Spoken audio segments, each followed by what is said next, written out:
ബോട്ടിൽ വെളിച്ചെണ്ണ ഇല്ലേ ഏട്ടാ? എത്രയാണേ? 270 അല്ലേ?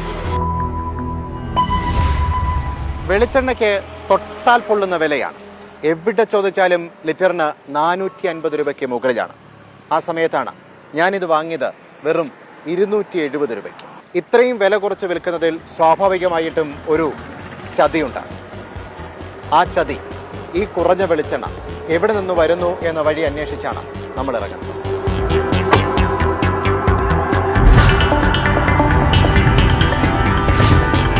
കുപ്പിയിലെ നമ്പർ കേന്ദ്രീകരിച്ചുള്ള അന്വേഷണത്തിനൊടുവിൽ ഞങ്ങൾ എത്തിയത് കേരള തമിഴ്നാട് അതിർത്തിയായ പളുകലിലെ ഈ മില്ലിലേക്കാണ്. ഇനി മില്ലിനുള്ളിലേക്ക്.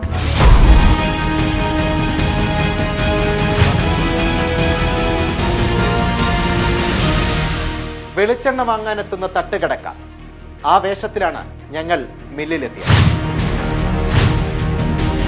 എണ്ണയാട്ടി ഉണ്ടാക്കുന്ന ലക്ഷണമൊന്നും ആ മില്ലിലില്ല. അതുകൊണ്ട് വീണ്ടും വിളിച്ചപ്പോൾ തമിഴ്നാട് മാർത്താണ്ഡത്തുള്ള മറ്റൊരു കടയിലേക്ക് ചെല്ലാൻ നിർദ്ദേശം. അവിടെ എത്തി സംഭാഷണം തുടങ്ങിയത് തന്നെ ഏതുതരം വെളിച്ചെണ്ണ വേണമെന്ന ചോദ്യത്തോടെ.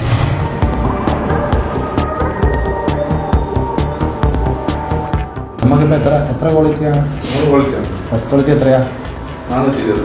ലാസ്റ്റ് ക്വാളിറ്റി എത്ര കിട്ടുന്നു? ലാസ്റ്റ് നമ്മൾ 290 കൊടുത്തിട്ടില്ല. നമ്മൾ പുറത്ത് നടക്കണം, അവരവിടെ മിക്സ് ചെയ്തതാണ്. മിക്സഡ് വെളിച്ചെണ്ണ, അതാണ് വ്യാജന് അവർ നൽകുന്ന വിശേഷണം. എന്താണ് മിക്സ് ചെയ്തത്? എവിടെ നിന്ന് കൊണ്ടുവരുന്നു? ഉത്തരം കേൾക്കാം. പാം കർണായിൽ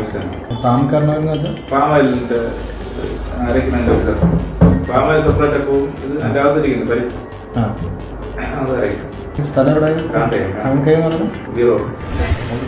പൊരിച്ച ചിക്കനും ബീഫും ഒക്കെ തട്ടുമ്പം സൂക്ഷിച്ചോ. പല ഹോട്ടലുകളിലും തട്ടുകടകളിലുമൊക്കെ ഇപ്പോൾ ഈ വ്യാജ എണ്ണയാണത്രേ തിളച്ചു മറിയുന്നത്. മാക്സിമം തട്ടടല്ലേ ലാസ്റ്റ് അവിടെ തട്ടട മൊത്തം അവിടെ തന്നെ എടുക്കും. 10-15 തട്ടട രാത്രി ആദ്യം ഫസ്റ്റ് വാങ്ങിയിട്ടിരുന്നു. ഇത്ര വില ആയപ്പോ തേർഡിലോട്ട് പോയി. ചിക്കൻ പൊരിക്കുമ്പോൾ ടേസ്റ്റ് വ്യത്യാസമില്ല. ഇനി സാമ്പിൾ കാണാൻ അദ്ദേഹത്തിന്റെ സഹോദരന്റെ കടയിലേക്ക്. അവിടെ കുപ്പികളിൽ ഇങ്ങനെ വ്യാജ എണ്ണ നിറഞ്ഞു പൊങ്ങുകയാണ്. മറ്റൊരു സത്യം കൂടി അവിടെ നിന്ന് മനസ്സിലായി. കൂടിയ വില കൊടുത്ത് നമ്മൾ വാങ്ങുന്ന വെളിച്ചെണ്ണയും വിശ്വസിക്കാനാവില്ല. ഗുണനിലവാരമുള്ള വെളിച്ചെണ്ണയും വ്യാജ വെളിച്ചെണ്ണയും കൂട്ടിച്ചേർക്കും. എന്നിട്ട് നല്ല ശുദ്ധമായ വെളിച്ചെണ്ണ എന്ന പേരിൽ ഉയർന്ന വിലയ്ക്ക് വിൽക്കും.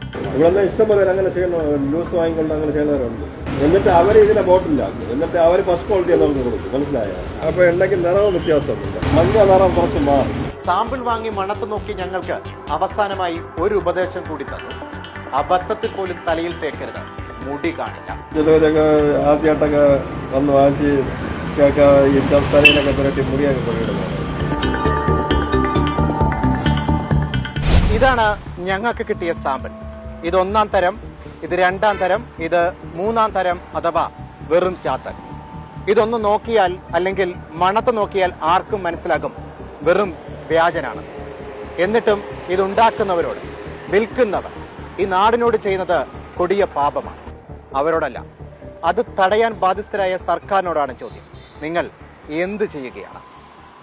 ജയൻ കല്ലുമലയ്ക്കൊപ്പം CG അരുൺ സിംഗ്, മനോരമ ന്യൂസ്.